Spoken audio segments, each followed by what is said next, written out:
Oh man, this game was insane. If you guys missed it, it was a tough one. Pelicans lose by 3 points. Um, Came down to some buzzer beater attempts that the Pelicans ended up missing. We'll look at, but the Pelicans rookies, you guys, were on display in full force in this game. Derik Queen on triple double watched the whole game. 20 points, 7 rebounds, 11 assists. He had 8 assists in the first quarter, I think. So absolutely insane. Um, and then Jeremiah Fears, 21 points, 7 rebounds as well, 2 assists, and 4 steals to go along with it. So over and over and over again, we're seeing the Pelicans rookies be serious playmakers, number one. Seriously clutch, number two, aside from one shot that we'll see. And so much fun to watch. Even Micah Peavy, I'm going to include Micah Peavy in this one. He played about 13 minutes. He only had 4 points, but his man defense is awesome. Like, he can slip screens as well as Herb Jones. It's like they're not even there. It's like the screen doesn't even actually exist. He just goes right past them. So he might not be like the offensive piece that Queen or Fears is, but he's making smart decisions out there 90% of the time, and he's playing good defense. So I'm liking Micah Peavy as well. So we're going to start out watching Derik Queen's highlights, obviously. He was so good in this game. Like I said, 20 points, 7 rebounds, 11 assists. They're really starting to put him at the forefront of the offense, making him he's bringing up the ball like half the time, or they just give it to him in the high post or at the top of the key. He's just making some awesome passes. Like you saw a lob to Zion off of like a live dribble, some spins and kick out to the corner. Like, he's just doing stuff out there that's awesome, especially from a rookie. And the stats, they speak for themselves. So you guys know by now I'm a huge Derik Queen fan. I'm loving every minute of it. Jeremiah Fears too, man. I know I haven't talked about him as much in the past few games, but he was awesome in this game. He's got more touch around the rim than I think anyone gave him credit for coming out of college. Like, he's just hitting some beautiful kisses off the glass with some of these shots. And after all of Derik Queen's highlights, we'll see kind of a mix of his highlights, a couple from Micah Peavy and some more Derik Queen. But Jeremiah Fears has been starting almost every game at this point, right? He replaced Jordan Poole when Jordan Poole was healthy. So James Borrego sees it, obviously.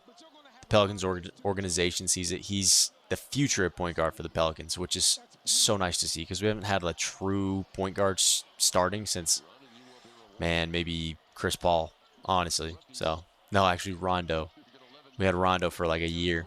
And then, like I said, Micah Peavy, he's got back-to-back games where he's caught a crazy lob from Jose Alvarado, almost in the exact same cut. And I'm a fan. Like, we won't see as many highlights of him because he's not in these as much because he's mostly playing defense. But him under the tutelage of Herb Jones, guys, I'm excited about. So they weren't the only good players in this game, obviously. Zion played pretty well and Trey Murphy played pretty well. Both of them had 20-plus points. And the only problem I had with those guys was obviously Zion's not a three-point threat. And Trey Murphy didn't hit one in the second half. In fact, the entire Pelicans team didn't hit a three in the second half of this game, and that's what ended up costing them because their first half this game was probably their best first half all season. I think James Borrego said that in the post-game press conference as well. It was their best first half all season. They played together as a team. They were aggressive. They were attacking, making awesome passes, cuts. And then the third quarter, again, was rough. It's looking better than it was under Willie Green, but still the lead that they had going into halftime just evaporated in that third quarter. And then they fought it back in the fourth. They were ahead most of the fourth. And then there were just some tough shots that were hit by the Mavericks. They went on a little bit of a run. Najee Marshall, of all people, had to hit the go-ahead three. And then the Pelicans didn't recover. But I've really liked James Borrego so far, actually, as head coach. I've watched every interview he's done, whether it be post-game, pre-game, practice, post-practice. He's just more. He gives more information than Willie Green did, which feels nice as a fan, right? He's a little bit more open with what he's thinking, what's going on in his head, and he's put in some starting lineups. These past two games, the starting lineups have been so much better than they were, and we haven't even seen Kevon Looney actually in the past two games. He's been benched essentially, which I think has been fine because they're playing Derik Queen mostly at the 5, and then Yves Missy's healthy, so Yves Missy's playing the 5 as well. And someone commented on the last video talking about how good Yves Missy was in that game, and that was true.